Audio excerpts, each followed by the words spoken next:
Saúdo, amada igreja, com a graça e a paz da parte de Deus, o nosso Pai, e do nosso Senhor e Salvador Jesus Cristo. Vamos abrir nossa Bíblia no livro de Provérbios, capítulo 31, versículo 12.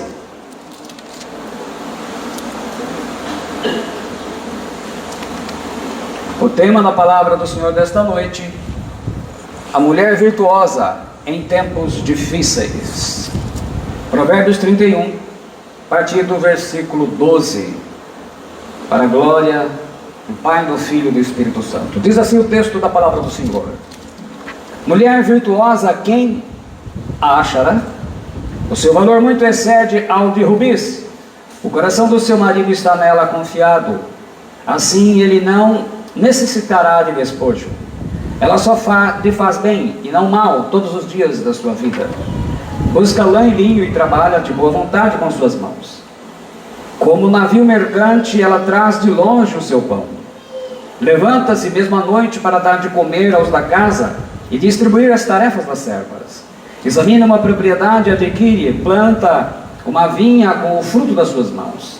Cinge os seus lombos de força e fortalece os seus braços. Vê que é boa a sua mercadoria e a sua lâmpada não se apaga de noite.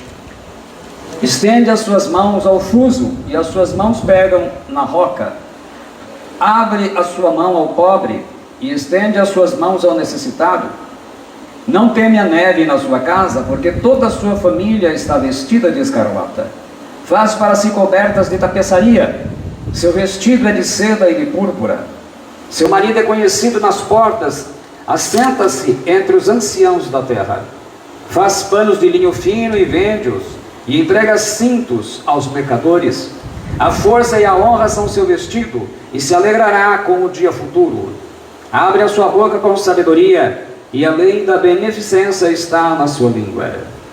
Está atenta ao andamento da casa e não come o pão da preguiça. Levantam-se seus filhos e chamam-na bem-aventurada, seu marido também, e ele a louva. Muitas filhas têm procedido virtuosamente, mas tu és de todas a mais excelente. Enganosa é a beleza e vã a formosura, mas a mulher que teme ao Senhor, essa sim será louvada. Dai-lhe do fruto das suas mãos e deixe o seu próprio trabalho louvá-la nas portas. Pai Celestial, em nome do Senhor Jesus Cristo, está lendo a palavra do Senhor, e que o Senhor esteja falando ao coração de cada um de nós nesta noite, Pai. Pode se sentar e eu quero que você vá lá no Provérbios 14. Eu ainda vou ler o primeiro versículo. Provérbios 14, primeiro versículo. Ele diz aí: toda mulher sábia edifica a sua casa, mas a tola a derruba com as próprias mãos. Meus irmãos, minhas irmãs, todos aqueles que nos acompanham e assistirão essa mensagem, eu acredito que qualquer cristão que tenha um pouco de discernimento espiritual, um pouco de conhecimento da palavra de Deus, deve estar percebendo que as coisas estão tomando um outro rumo. O mundo está mudando, a mentalidade do mundo. E como a gente havia dito já em muitas mensagens, inclusive palavras proféticas, o mundo agora está falando quase que uma língua só. Está caminhando para aquilo que tem que ser. O mistério da injustiça ou o mistério da iniquidade continua operando e preparando o terreno para o lançamento do anticristo. Paulo escreve, a gente lendo aqui na Bíblia Viva, ele diz assim: é importante para você saber isto também, Timóteo, que nos últimos dias vai ser muito difícil ser cristão. Então a gente precisa se preparar, e hoje nós vamos dar na entrada numa palavra. Primeiramente eu vou falar a maior parte do tempo para as mulheres, depois tem palavra para os solteiros, palavra para os maridos, palavra para todo mundo, e no final uma palavra geral, um resuminho. Nós vamos começar aquilo que Deus tem falado conosco, é de preparar o povo do Senhor. Como eu já disse em outras mensagens, e não só eu, e tem sido dito isso, que a igreja não está pronta para o arrebatamento e nem preparada para enfrentar o anticristo.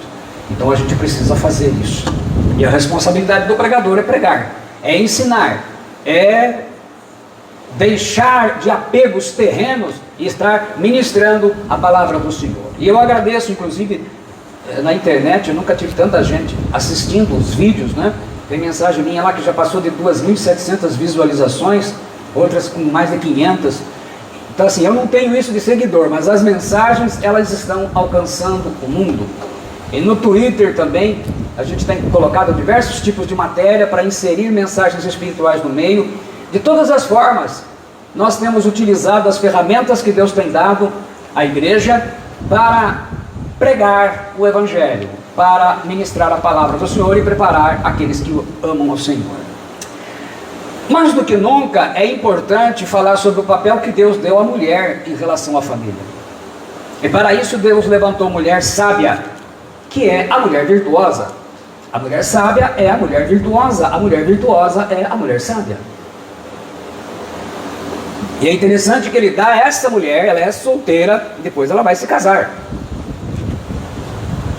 Provérbios 14:1 então diz que toda mulher sábia edifica a sua casa, mas a tola a derruba com suas próprias mãos. A palavra sábia, em hebraico, kokmot, sabedoria, vem de uma palavra chamada kokmah, que quer dizer 4 coisas: habilidade na guerra, sabedoria em administração, perspicácia. Perspicácia é uma inteligência para antever as coisas. Ela é como se fosse um sexto sentido, né? Antever as coisas. E prudência em assuntos espirituais.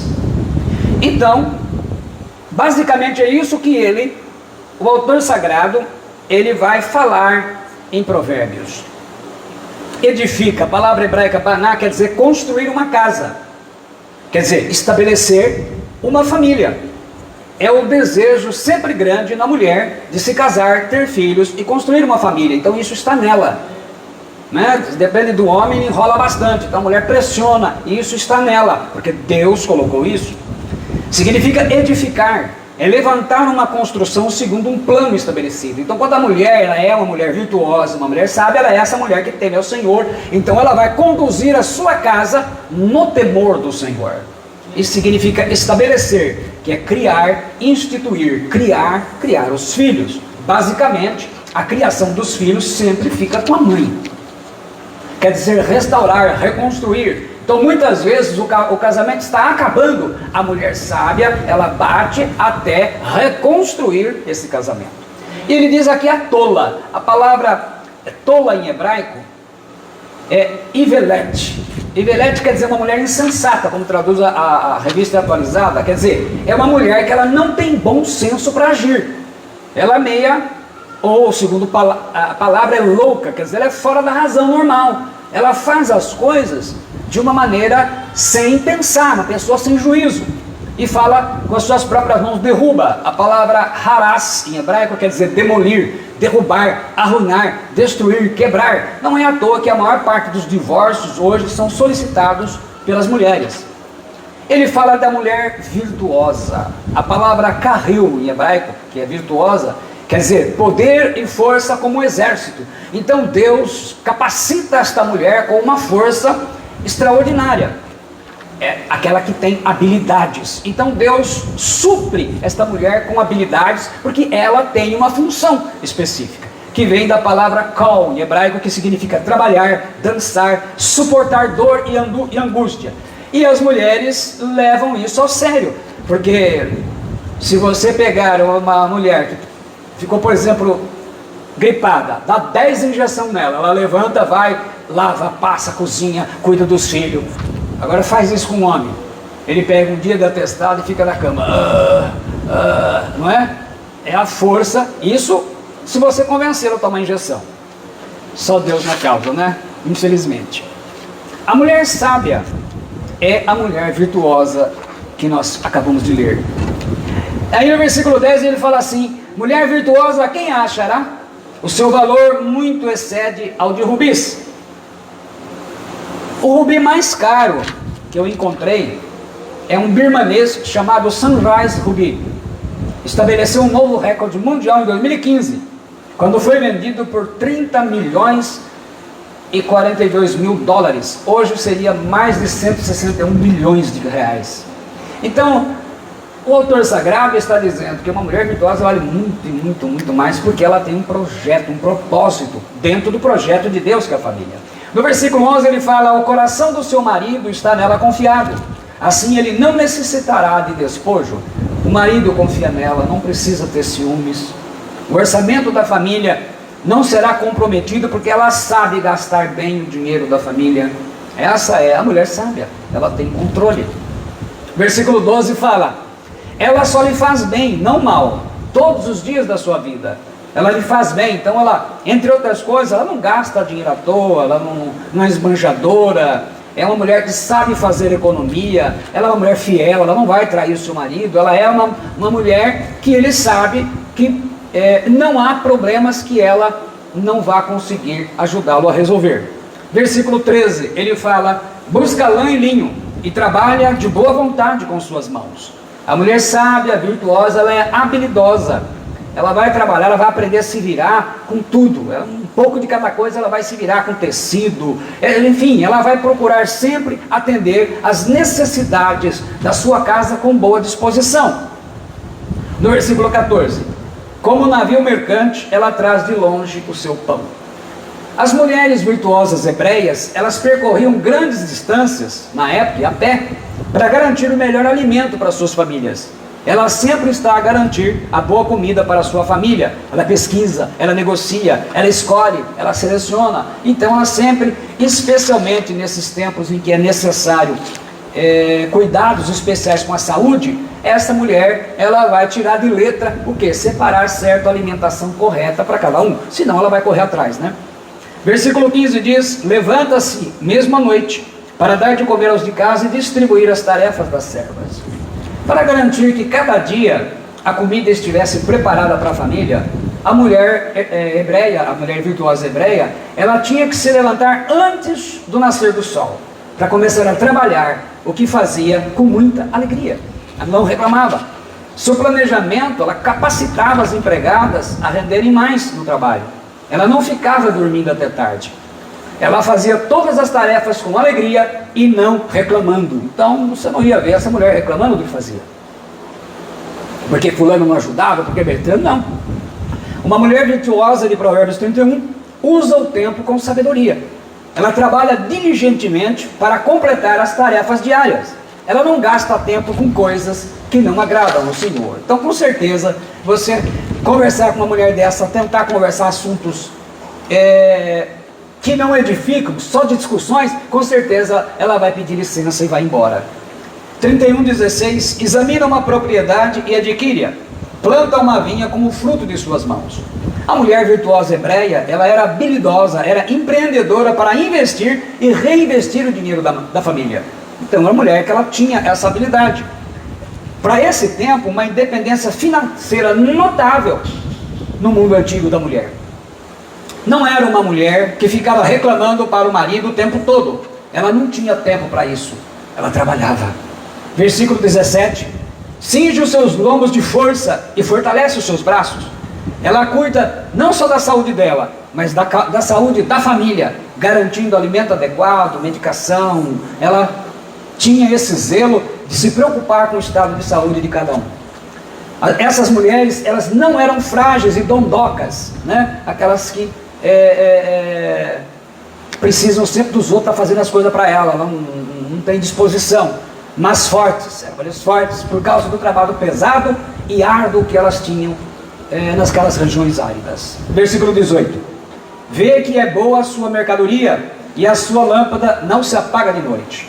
Ela é honesta e correta com todos os seus negócios, e nem enganava os seus clientes com produtos duvidosos. Na verdade, quem comprava dela tinha certeza que era um produto de boa qualidade. Ela levantava bem cedo, preparava a comida e depois cuidava da sua casa, que era a sua grande prioridade na vida e também dos negócios. E fala aí: e a sua lâmpada não se apaga de noite.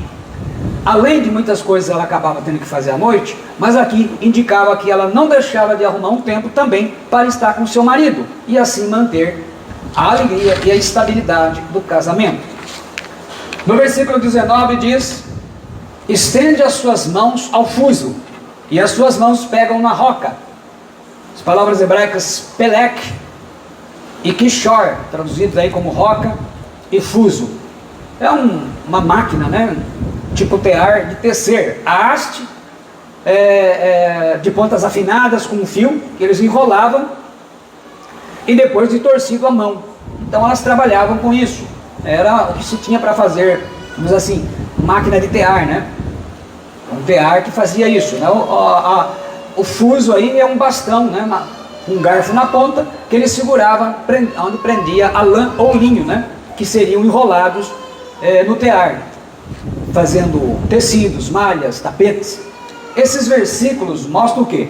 Que a mulher virtuosa, ela é prendada, ela se desenvolve habilidades, ela é uma pessoa que, uma mulher que você não ia ver na esquina batendo papo, falando mal da vida dos outros. Ela investia tempo em estar aprendendo coisas que pudessem naturalmente depois redundar em benefício para a sua família, né? Para suprir as necessidades da família. Ela não tinha tempo para ficar reclamando, brigando, fofocando sobre a vida alheia, né? Falando mal da vida dos outros e coisa e tal. Versículo 20: abre a sua mão ao pobre e estende as suas mãos ao necessitado. A preocupação ativa também com as necessidades dos mais necessitados, dos pobres. Por isso, ela também socorria as pessoas mais carentes. Quer dizer, uma pessoa que ainda assim tinha esse senso de ajudar, né? de entender a necessidade de quem quer que fosse. Versículo 21: não teme a neve na sua casa, porque toda a sua família está vestida de escarlata. A mulher virtuosa, ela não temia o frio que ocorre nas grandes altitudes da Palestina. Ela se esforçava para quê? Para aprontar as roupas quentes já com antecedência. Então, quando chegava ali no período do inverno, todos já estavam bem com os seus apetrechos para suportar o alto frio, as neves. Ela não ficava ansiosa com a saúde e o conforto da família no inverno, porque ela já providenciou tudo o que era necessário para o seu conforto. E a família, naturalmente, era sensato bastante para poder utilizar e ajudar, né? Versículo 22: faz para si cobertas de tapeçaria, seu vestido é de seda e de púrpura. Os esforços de uma mulher virtuosa, que ele faz para honrar os outros, são recompensados. Aqui no caso, elas acabavam conseguindo roupas caras, né, de linho, de púrpura, e demonstrava que Deus abençoava com a graça, porque eram pessoas, mulheres realmente tementes a Deus. Então, pessoas que em qualquer lugar eram referências. Aqui é símbolo o quê? De um caráter muito respeitado. É uma conquista que levou muitos anos. Então as pessoas admiravam e respeitavam o caráter dessas mulheres, porque elas eram realmente a expressão da graça de Cristo ali com o povo. Versículo 23: seu marido é conhecido nas portas e assenta-se entre os anciãos da terra. O centro da vida cívica e econômica nas cidades de Israel nesse tempo, ele acontecia nos portões. Por isso que você vê falar em Jó, falando isso, porque ele era um juiz, então os juízes se assentavam à porta, os homens mais importantes, né? Então o excelente trabalho e o caráter, porque Provérbios 31 não fala só de habilidade, fala também do caráter desta mulher. Era tão nobre, a mulher virtuosa, que ele contribuía para o sucesso e a reputação do marido. Então se dizia, hoje se diz assim, que atrás de um grande homem existia uma grande mulher. No caso da mulher virtuosa, era atrás, dos lados, na frente. Quer dizer, a sua postura levava as pessoas a dar credibilidade, porque sabiam que a sua casa era bem educada, bem formada, né? Essa mulher, então, ela contribui muito para o sucesso da posição do seu marido na sociedade. A harmonia dentro do lar que ele encontrava promovia a honra pública. E todo mundo respeitava, por quê? Porque não era um lar de barraco. Vamos dizer assim, não era um lugar, uma época, não precisava discar um 30 e chamar a polícia, vamos dizer, se tivesse na época, né? Era um lar de ambiente, a reputação, o ambiente. Então a sua esposa, ela proporcionava que o ambiente da criação do lar ele fosse harmônico. Então ali não haveria discussões inúteis. 24. Faz panos de linho fino e vende-os e entrega cinto aos mercadores. Depois de cuidar com bastante perfeição, né, esmero, todas as suas responsabilidades, ela arruma tempo para confeccionar peças de roupas para vender. Ela tinha grande habilidade empresarial, financeira e comercial. Se nós pensarmos que nós estamos falando de muitos anos antes de Cristo, eram mulheres notáveis, porque até então o padrão é o quê? Era aquela mulher, ficava em casa, cuidava de filho, não fazia mais nada. As mulheres virtuosas se destacavam, né? Versículo 25: a força e a honra são seu vestido, e se alegrará com o dia futuro. A palavra força, que é ose em hebraico, fala de uma força pessoal, social e até política. Honra, como traduz a nossa tradução, ou dignidade, como traduz a Almeida Revista Atualizada, traduz a palavra radar, que quer dizer honra, né? Que é aquele princípio ético que leva uma pessoa a ter uma boa conduta, com muitas virtudes, e constrói um bom conceito na cidade. Quer dizer, quando você fala o nome, as pessoas respeitam, porque é uma pessoa respeitabilíssima, né? Então se refere ao caráter e à conduta. Quer dizer, o caráter e a conduta desta mulher era tão impregnado nela, era algo tão intrínseco, tanto dentro dela, que parecia a roupa dela. Quer dizer, as pessoas olhavam para aquela mulher e entendiam que era uma mulher virtuosa, era uma mulher de Deus, né? Ela então, ela não tinha o que temer, porque ela confiava em Deus, ela sabia que Deus iria prover tudo aquilo que era necessário. Ela tem então uma beleza interior, poderia não ser uma mulher bonita, fisicamente falando, mas a sua beleza interior, ela encantava a todos, né? E aqui também se refere aos trajes. As roupas que essas mulheres usavam, elas não levavam os outros a pecar, nem uns para falar mal e nem outros para pensar bobagem. 26. Abre a sua boca com sabedoria, e a lei da beneficência está na sua língua. Sabedoria é a palavra kokma, que vem de kakam, quer dizer tornar-se sábio. Ensinar sabedoria é instruir. Nos nossos dias é o discipulado de fazer com a família. Lei Torá é a lei de Deus, é um símbolo da palavra de Deus. Os ensinamentos desta mulher sobre a sabedoria da palavra de Deus e a lei de Deus, eles são temperados com misericórdia, mas isso mostra o que? A preocupação dela educar os seus filhos pela palavra de Deus. Então ela abre a boca, ela fala coisas sábias, ela enche de graça aos ouvintes. Quer dizer, não era uma mulher que gostasse de ficar falando assuntos que geram discussões. Ela sim aconselhava, mas a sua preocupação era instruir as pessoas no caminho do Senhor, nas coisas de Deus, não somente os seus filhos, mas aquelas pessoas, especialmente as mulheres, né? Porque era o contato dela com as mulheres. A maioria das mulheres empresárias atuais, e aquelas mulheres que trabalham fora, geralmente são mandonas, controladoras do marido, tiranas com os empregados, com os filhos, e por vezes são arrogantes. Mas a mulher virtuosa, ao contrário, era uma mulher equilibrada em tudo que ela fazia. Ela usava de sabedoria, não era um barril de pólvora que qualquer coisa explodia. Ela sabia conciliar e conduzir as coisas. Então, ela era uma pessoa madura para se conversar. Quer dizer, ela sabia entender o ponto de vista de quem falasse. E ela, com certeza, não insistia em assuntos que gerassem discussões inúteis na família. Às vezes se discute tanta bobagem, fica aquela bate-boca, coisas inúteis. Então ela dava um corte nisso. 27. Está atenta ao andamento da casa e não come o pão da preguiça. Ela era uma administradora muito competente, não esbajadora, como eu disse, né, de dinheiro. Era muito discreta. Seus filhos se comportam bem. Ela faz o discipulado de casa. Ela ensina a sua casa a colocar em prática os fundamentos da palavra de Deus, a trabalhar com excelência. Quer dizer, aprendem todos a ter as suas responsabilidades, funções. Então os filhos não crescem imaginando que dinheiro vai cair do céu, não. Eles aprendiam a questão do trabalho, mas aprendiam as coisas também pela palavra de Deus. E diz, e não come o pão da preguiça. Sabendo que a preguiça leva ao vício, ela cuida para que todos os filhos tenham suas tarefas, pois dá o exemplo de ser uma trabalhadora incansável, jamais é preguiçosa. No dizer de hoje, né, a pessoa fala, é uma formiguinha, uma pessoa que não para, incansável, e está ensinando a casa, os filhos, o quê? As suas responsabilidades. 28. Levantam-se seus filhos e chamam-na bem-aventurada, seu marido também, e ele a louva.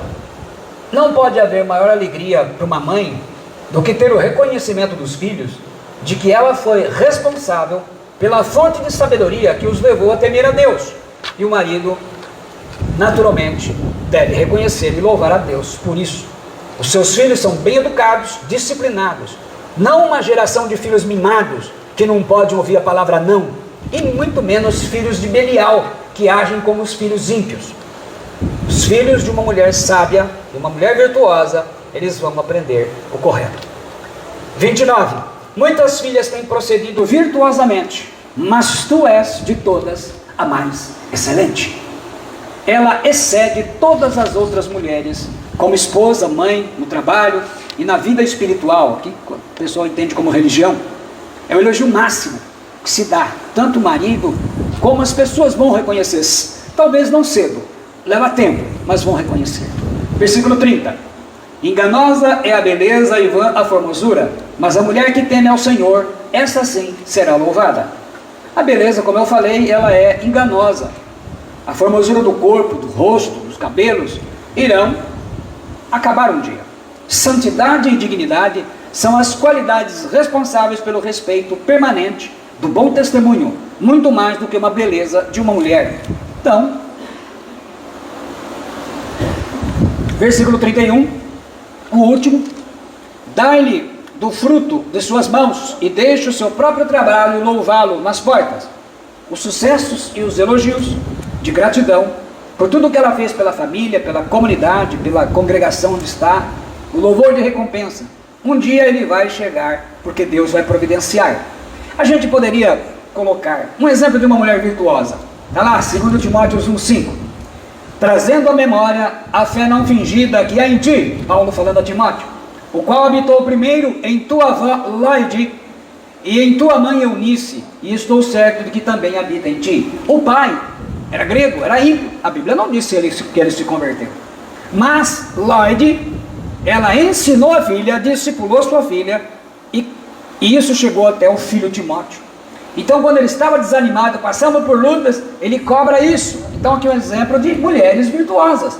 Mãe virtuosa gerou filha virtuosa, agora o netinho. Loide é um modelo de fé e de vida cristã, e é isso importante. Há o exemplo de uma mulher tola. Essa até Jesus manda lembrar dela, né? Lucas 17:32, lembrai-vos da mulher de Ló. Lá em Gênesis 19:26 diz: e a mulher de Ló olhou para trás e ficou convertida numa estátua de sal. Aí você poderia perguntar assim para mim: mas não é muita coisa para uma só mulher, pastor? Deus capacitou as mulheres virtuosas, as mulheres sábias, de forma que lhes confiou a edificação da casa, da família. Porque a família é um projeto sagrado para Deus. A mulher virtuosa é um presente de Deus. Aliás, a Bíblia diz isso, né? Provérbios 19:14 diz: a casa e os bens são herança dos pais. Então, o pai, a mãe, ele deixa bens materiais para o filho, mas ele diz assim: porém do Senhor vem a esposa prudente. A palavra prudente aqui é sakal em hebraico, que significa o quê? Sábia, prudente, que compreende com sabedoria, sabiamente. Então, essa mulher é um presente. Ela solteira, já é sábia de Deus. Deus prepara essa mulher. O dever do marido é, bom, vamos deixar Efésios 5, 25, 32. Estou lendo na Bíblia Viva, porque ela vai eliminar bastante necessidade. Estive olhando, checando as palavras, para estar traduzindo, porque ela em si já simplifica. Diz assim: e vocês, maridos, mostrem pelas suas esposas o mesmo tipo de amor que Cristo mostrou pela igreja quando morreu por ela, para fazê-la santa e pura, lavada pelo batismo e pela palavra de Deus, a fim de que ele pudesse dá-la a si mesmo como uma igreja gloriosa, sem uma única mancha, ou ruga, ou qualquer outro defeito, mas sim santa e sem nenhuma imperfeição. É assim que os maridos devem tratar suas esposas, as amando como partes de si próprios. Porque uma vez que um homem e uma mulher agora são um só, o homem está realmente fazendo um favor a si mesmo, e amando a si mesmo quando ama a sua esposa. Ninguém odeia seu próprio corpo, mas cuida dele com todo amor, tal como Cristo cuida do seu corpo, que é a igreja, né? A igreja do qual nós todos somos membros. Que o marido e a esposa não são um só corpo, prova-se pela escritura que diz: um homem deve deixar seu pai e sua mãe quando se casa, a fim de que possa estar perfeitamente unido à sua esposa, e os dois serão um só. Eu sei que isso é difícil de compreender, porém é uma ilustração do modo pelo qual somos membros do corpo de Cristo. Então a autoridade de Cristo sobre a igreja é para amá-la e protegê-la. Assim o marido deve fazer com sua esposa. É um amor de sacrifício, irrestrito e profundo. Cristo deu a vida pela igreja. Então a submissão da esposa ao marido é para que ele cuide bem dela, e não para que ele faça dela uma escrava ou uma empregada. Um marido cristão deve cuidar da sua esposa da mesma forma como Cristo cuida da igreja, ou como ele cuida do seu corpo e da sua saúde. Agora você vai dizer, meu marido não cuida muito da saúde, então tem que corrigi-lo. O marido cristão deve ser fiel à sua esposa e zelar pela santidade do casamento. Fazendo assim, ele traz para si mesmo uma grande bênção, que parte para a esposa e parte do Senhor. Terceiro, não criar filhos de Belial. Uma das coisas tristes da gente ler na Escritura são os filhos do sacerdote Eli. Como sacerdote, ele era o homem que ensinava o povo de Israel. Mas ele, com os 2 filhos que tinha, infelizmente, ele fazia tudo o que os filhos queriam, deixava os meninos soltos. Aí ele diz assim, 1 Samuel, capítulo 2, versículos 12, 17 e 34. Era, porém, os filhos de Eli, filhos de Belial, não conheciam ao Senhor. Aí a pergunta, os pais precisam ensinar os filhos a conhecer o Senhor, porque senão eles vão virar filhos de Belial. Belial é aquele principado. Era, pois, muito grande o pecado desses moços perante o Senhor, porquanto os homens desprezavam a oferta do Senhor. E isto, aí o profeta aparece lá por ele e diz assim, e isto te será por sinal, a saber, o que acontecerá a teus 2 filhos, a Hófni e a Finéias. Ambos morrerão no mesmo dia. Que desgosto para o pai isso. Você já imaginou que situação? Os pais precisam discipular, ensinar os seus filhos, e muitas vezes isso vai recair, né? Talvez pela omissão do pai, vai cair sobre a mãe. Por isso que ela precisa ser uma mulher virtuosa. Em Deuteronômio 11, 18, 22, ele traduz claramente, vou ler na Bíblia Viva também, claramente o trabalho a ser feito. Portanto, gravem estas leis nas suas mentes e nos seus corações, amarrem todas elas nos dedos das mãos, como constantes lembretes. Quer dizer, em vez de fazer tatuagem, devia carregar a Bíblia, né? Para que vocês lembrem que devem obedecer a elas. Fixem esses mandamentos nas suas testas, entre os seus olhos, porque logo vão fixar outra coisa na testa ou na mão direita. Ensinem estas leis aos seus filhos, conversem sobre elas sempre, em casa, na rua, na estrada, à hora de dormir, de manhã, ao despertar. Coisa importante, ensinar os filhos. Vai fazer oração com ele à noite, com ela, fazer oração, ensina decorar versículos bíblicos, vai passando, vai formando, para amanhã não ser um filho de Belial. Escrevam esses mandamentos nas estradas, nas entradas e nas portas das suas casas. Quer dizer, em vez de fazer árvore de Natal, coloca texto bíblico. Fazendo assim, vocês e seus filhos terão uma existência feliz na terra que o Senhor prometeu aos nossos avós. Existência feliz e longa, que durará enquanto houver céus acima da terra. Se obedecerem com cuidado a todos os mandamentos que estou dando a vocês, amando o Senhor nosso Deus, andando nos caminhos traçados por Ele, e não se afastando dEle. O provérbio 22:6, a King James traduz assim: ensina a criança no caminho em que deve andar, e ainda quando for velho, não se desviará dele. Essa geração de hoje está sendo criada fraca e mimada. Os pais não conseguem dizer não e manter-se firmes na sua posição. Namoram com 15, 16, 17 anos, esse namoro sem propósito, somente, como eles dizem, né, que não querem ser um bebê, boca virgem. E normalmente namoram gente ímpia e acabam pecando muito. Vão aonde querem, fazem o que bem entendem e acabam por adquirir costumes ímpios e se tornam filhos de Belial. Geralmente nas igrejas, quando estão, são artistas de espetáculos e apresentações, mas não são discípulos. 4. Aqueles que estão solteiros e sozinhos. 1 Coríntios 7, 6, 11. Também vou ler na Bíblia Viva. Ela explica bem. Não estou dizendo que vocês precisam se casar, mas é certo que poderão, se assim quiserem. Eu gostaria que todos pudessem ficar sem casar tal como eu. Mas não somos todos iguais. Deus dá a alguns o dom de um marido ou de uma esposa, e a outros o de poderem ficar felizes como solteiros.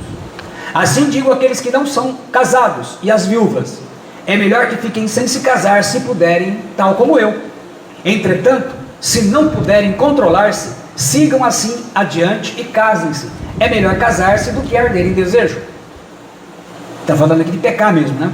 Agora, para aqueles que são casados, eu tenho uma ordem, não uma sugestão apenas. E não é uma ordem minha, pois isto é o que o próprio Senhor disse: a esposa não deve abandonar o marido. Entretanto, se ela está separada dele, que permaneça só, ou então volte para ele novamente. E o marido não deve divorciar-se da esposa. O versículo 32 diz: o que realmente eu quero é que estejais livres de preocupações. Quem não é casado cuida das coisas do Senhor, de como agradar ao Senhor. Então, de uma maneira geral, tanto solteiros como casados devem zelar pela sua vida sexual. Nesses tempos agora, e agora mais ainda, eles vão atacar para destruir a família, a mente dos filhos, ensinando coisas erradas. Então a necessidade que os pais têm, a igreja faz a sua parte, mas ela não substitui o papel do pai e da mãe. A gente ensina, a gente mostra. As crianças na escola bíblica, depois de uma certa idade, eles já não vêm mais, eles gostam de aventuras, eles gostam de espetáculos, e não de discipulado. Então o pai e a mãe tem que ensinar o seu filho, tem que trazê-lo, tem que colocar, enquanto está dentro da sua casa, tem que sentar com você, e você tem que ensinar princípios. Ah, mas está com fulano. Quem é o fulano? Olha, você é responsável pelo seu filho e pela sua filha. Dedique-se a isso, porque se você não estiver ensinando hoje, você vai chorar amanhã. Quinto, não troque o que você aprendeu. 2 Timóteo 1,14 diz: guarda o bom depósito pelo Espírito Santo que habita em vós. A palavra depósito em grego é parakatateikai, que é um depósito, é algo valioso confiado aos cuidados de alguém. Ela é uma metáfora de banco. Aos discípulos são confiados a verdade do Evangelho do Reino de Deus. E por isso aqui o apóstolo Paulo está instruindo o seu discípulo Timóteo a guardar e a proteger a palavra de Deus que ele aprendeu. Por quê? O poder do Espírito Santo, ele não nos dá sempre separadamente atenção. Quando você não dá atenção a ele, não dá para ele te ajudar. Então é importante que você não só faça isso, mas preserve o que você aprendeu. Então Paulo aqui, não somente o apóstolo, exorta e encoraja o seu discípulo Timóteo a ser determinado. Ele relembrou a ele o quê? O que ele ensinou no seu discipulado. É impossível amadurecer como discípulo e se tornar até mesmo um líder verdadeiro, se você não tiver uma dependência consciente do Espírito Santo. E mais, ele está exortando o Timóteo, encorajando ele a resistir os falsos mestres. Em Éfeso, naquela época, já tinha muitas heresias que se criavam e se tentavam desviar os cristãos, especialmente os recém-convertidos. Resista às novidades. Muitas coisas, muitas falsas interpretações, muitos pastores que são hoje comprados por causa do dinheiro, para manter a riqueza e o luxo e para agradar homens, vão estar desensinando, porque eles vão estar manipulando a palavra de Deus para agradar pessoas. É o que Paulo fala, que as pessoas iriam procurar mestres que, como sentindo coceira, né? Que pregue aquilo que ele gosta. Você não pode abandonar o ensinamento e os mandamentos com base na interpretação desses homens bajuladores. Guarda bem o que você aprendeu. Paulo fala em Romanos 16, 17 e 19: rogo-vos, irmãos, na nossa tradução mesmo, que noteis bem aqueles que promovem divisões e escândalos, em desacordo com a doutrina que aprendestes, afastai-vos deles. O sujeito sai da igreja, começa a criar coisas novas, cai fora disso. Porque esses tais não servem a Cristo nosso Senhor, e sim ao seu próprio ventre, às suas próprias vontades, e com suaves palavras e lisonjas enganam o coração dos incautos. A palavra grega kakos aqui quer dizer uma pessoa inocente, fácil de ser enganada. Então, pessoa saiu da igreja, criou doutrina nova, esquece, está fora. Pois a vossa obediência é conhecida por todos. Por isso, me alegro a vosso respeito e quero que sejais sábios para o bem e simples para o mal. Agora, novamente, no Novo Testamento estamos vendo, Deus quer que a gente seja sábio. Se você não for sábio, as coisas que vão acontecer, veja bem, até aqui nós estamos vendo o mundo de um jeito, mas ele vai tomar uma outra forma. E os ensinamentos cristãos, eu li no UOL, acabei esquecendo de ver a data, essa semana. O UOL a grande parte da mídia, ela é uma mídia esquerdista. Mas eles estavam colocando a entrevista com um candidato lá, com um sujeito lá que não é candidato, um sujeito lá que com certeza vai dar os seus palpites. Ele disse assim: nós precisamos dessacralizar as coisas dos cristãos, mas de uma maneira sutil, que eles não entendam como perseguição, porque senão eles vão falar. O que é dessacralizar? É tudo aquilo que para nós é santo, a família, a palavra de Deus, o culto, tudo isso tem que tirar do caráter de santo e transformar isso em profano. E isso contando com o apoio de pastores, porque já vi vídeo de pastores ensinando como fazer para conquistar isso no meio evangélico. Quer dizer, os próprios pastores sendo utilizados, são pastores comprados. Então, entenda que se você hoje não tiver fidelidade e não obedecer isso, guardar o depósito bom que o Espírito Santo te colocou, você vai trocá-lo por essas novidades, para agradar homens. Vem coisa por aí, gente. Numa das últimas conversas que eu tive com meu irmão Paulo Roberto, antes dele partir, estar com o Senhor, porque eu levei-o a reconciliar com o Senhor, a gente começou a lembrar. E quando ele falava, eu vi que tudo aquilo que eu tinha ensinado, o tempo que eu discipulei ele ficou 35 anos fora do caminho do Senhor, desviado, e se reconcilia. Mas o bom depósito, mediante o Espírito Santo, estava guardado. As pessoas vinham até falar as coisas, falando: tudo isso eu já sei. Ele havia guardado. E via as pessoas com muitas distorções, ele havia guardado. Precisava o que? Ser restaurado. Então, guarda o depósito, o bom depósito, mediante o Espírito Santo que está dentro de você. Paulo fala em 2 Timóteo 4, 6, 8: quanto a mim, estou sendo oferecido por libação, e o tempo da minha partida é chegado. Aí ele fala assim: combati o bom combate, completei a carreira, e eu guardei a fé. Eu guardei tudo o que aprendi. Já agora a coroa da justiça me está guardada, a qual o Senhor, o reto juiz, me dará naquele dia, e não somente a mim, mas também a todos quanto amam a sua vida. E por último, eu vou dizer, isso aqui será trabalhado futuramente, 5 coisas para você não esquecer, 5 atitudes que você tem que estar pronto. Daqui para frente você tem que estar pronto. 5 atitudes.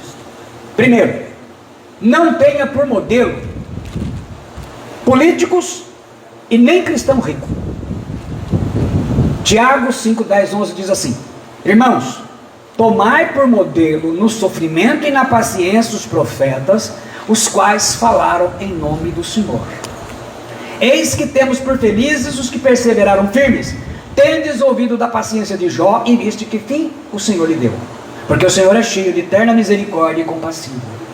Político e gente financeiramente bem, não tem limites nos seus desejos, e vão te ensinar a tratar o pecado como um animal de estimação. Então não use modelo de pessoas, se você quer permanecer no Senhor, de pessoas que estejam envolvidos com essas coisas escusas. A maior parte deles já cometeu sérios tipos de pecados e não são exemplos para ninguém. Olha o exemplo de Salomão. Ele é um homem sábio, mas olha o final da vida dele. Entre outras coisas, entrou em idolatria. Era o rei. Até aqui nenhum rei foi mais rico do que ele. Mas a Bíblia não usa ele como modelo. Ela cita Moisés, que largou tudo. Ela cita Abraão, Isaac. Ela fala de José. Ela fala de Daniel, de Jeremias, de Noé. Mas não usa Salomão. Porque mesmo sendo um homem que viu Deus 2 vezes, Deus apareceu para ele. nas suas teofanias. Foi um homem prosperamente rico. Ele não é modelo. Então, não se espelhe nessas pessoas, porque além de desanimar a sua fé, ela vai te levá-lo a não ser temente a Deus. Segundo, aprenda a depender do Espírito Santo e da oração. Filipenses 1,19 diz assim: porque estou certo, então era convicção, de que isso mesmo, pela vossa súplica ou oração, e pela provisão do Espírito Santo, do Espírito de Jesus Cristo, me redundará em libertação. A palavra provisão, em grego, é porque epikureigia, quer dizer, suprir, assistir, atender. Ela vem traduzida como provisão. O que é provisão? É um conjunto de artigos para consumo, reservas e de alimentos necessários para a manutenção, seja de uma comunidade, de uma família, durante um determinado tempo. Então, naquele tempo que ela precisa, o Espírito Santo dá a provisão. É um suprimento. Quer dizer, ele satisfaz necessidades. É aquilo que você realmente necessita. É uma contribuição. Então, olha, primeiro, não tenha por modelo nenhum político, nem cristão rico ou abastado. Aprenda a depender do Espírito Santo e da oração. Terceiro, não negocie a sua santidade por prazer carnal. Hebreus 12,14 diz assim: segui a paz com todos e a santificação, sem a qual ninguém verá o Senhor. Não vai ver o Senhor, seja no arrebatamento, seja se morrer. Peça perdão, segui a paz com todos. Peça perdão a quem você tem que pedir perdão. Perdoe a quem você tem que perdoar. A santificação. O seu corpo é templo do Espírito Santo. Não crie um puxadinho, uma área de lazer para o diabo, dando asas aos seus pensamentos, e você venha pecar, porque as ciladas estão aí. É com base naquele ditado, especialmente que Astarote colocou no povo mundano, e eu vejo os cristãos colocando na internet: viva hoje como se fosse o seu último dia. Maravilha! Agora só não se esqueça que é o último dia aqui, mas é o primeiro dia do lado de lá. E essa história de morreu e foi para os braços do Pai, gente boa não vai para o céu. Quem vai para o céu é justo, é quem nasceu de novo, é quem teve os seus pecados perdoados, é quem teve novo nascimento. Não importa que esteja dentro de uma igreja. Quarto e penúltimo, esteja pronto. Presta atenção nisto, muita atenção nessas duas últimas. Se esquecer tudo bem, mas guarda essas duas. Esteja pronto para morrer se for preciso, e não negar Jesus Cristo. Apocalipse 14:13. Esse texto é muito pregado, mas hoje eu vou pregá-lo na forma com que João colocou para a igreja. Eu ouvi uma voz do céu que me dizia: escreve, bem-aventurados os mortos que desde agora morrem no Senhor. Sim, diz o Espírito, para que descansem dos seus trabalhos e as suas obras os seguem. Os mortos eram os que estavam sendo mortos, porque rejeitaram a marca da besta, rejeitaram seguir o anticristo e adorá-lo, e morreram, foram assassinados. E isso é dito em 24, no capítulo 20, versículo 4. Então olha, esteja pronto para morrer se for preciso, mas nunca negar Jesus Cristo. Negou Jesus Cristo, tchau e benção. Por último, esteja pronto para recusar a marca da besta. Vamos preparar o povo para isso. Se não for arrebatado, pelo menos está preparado. Está escrito assim lá, é o último texto: vi também tronos, e nestes sentaram-se aqueles aos quais foi dada a autoridade de julgar. Olha o que ele vê: vi ainda as almas dos decapitados, cortaram a cabeça. Por causa de quem? Por causa do testemunho de Jesus. Então eles não negaram Jesus.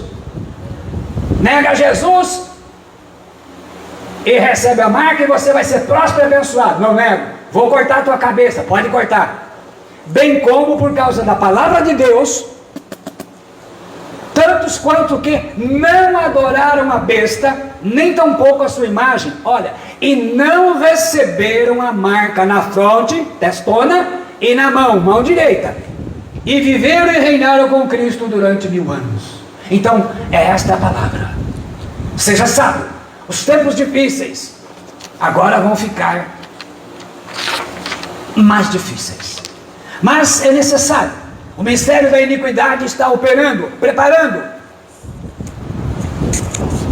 O tempo está sendo abreviado. Princípio das dores. Princípio. A grande tribulação não está muito longe. E o anticristo também não. A mentalidade do mundo caminha para tirar a Bíblia da vida das pessoas. Elas não vão considerar nada santo. Então esse é o seu desafio, meu irmão, minha irmã. Esteja pronto, se for necessário, morrer e nunca negar Jesus Cristo. É assim que a igreja nasceu, morrendo por causa do seu Senhor. E se ficar, recuse a marca da besta. Ela não vai ser, eu lembro na época da pandemia, via ignorância bíblica, as pessoas não tomavam vacina porque achavam que era a marca da besta. Gente, não vai ser assim. Você tem que recusar Jesus. O anticristo, o diabo vai ser caprichoso. A pessoa tem que negar Jesus, porque isso foi o que ele implantou desde o começo. Negue Jesus, receba a marca na testa e na mão direita. Então não é no braço, é na testa ou na mão direita. Ah, na mão esquerda, não, vai ser na mão direita. A Bíblia não falha. Aí terá a prosperidade. Não é isso que o mundo quer? Riquezas. 3 anos e meio vai ser uma benção. Vai enganar mesmo. O cara vai chegar chegando. Então não se filie em políticos. Não idolatre homens desse tipo. Aliás, idolatrar não tem que idolatrar ninguém, né? Mas não olhe para isso. Olhe, como diz Hebreus, olhando firmemente para Jesus Cristo. Coloca na tua mente, ensina os teus filhos, ensina os teus netos, ensina os teus sobrinhos, ensina as pessoas que estão do seu lado, olhar para Cristo e, se necessário, morrer por causa dele. Porque morreu aqui. Olha, viva hoje como fosse o seu último dia. Sim, aqui é o último. Mas quando a alma desencarna, ela sai do corpo, ela começa o seu primeiro dia. E aí, meu querido, minha querida, não tem volta. Não tem volta. Esta é a palavra do Senhor. Não é nada doce, mas está ensinando a igreja a se preparar, com fé na palavra do Senhor. E ore pela sua família. Ore pela sua família. Ensine os seus filhos. Ensine os seus sobrinhos. Ensine os seus primos. Ensine os seus netos. Ensine quem você puder a confiar e a olhar firmemente para o Senhor Jesus Cristo. Eu não sei quanto tempo estarei por aqui. Enquanto Deus aqui me manter, eu vou continuar ensinando o reino de Deus. Deus te abençoe, em nome de Jesus Cristo. Amém.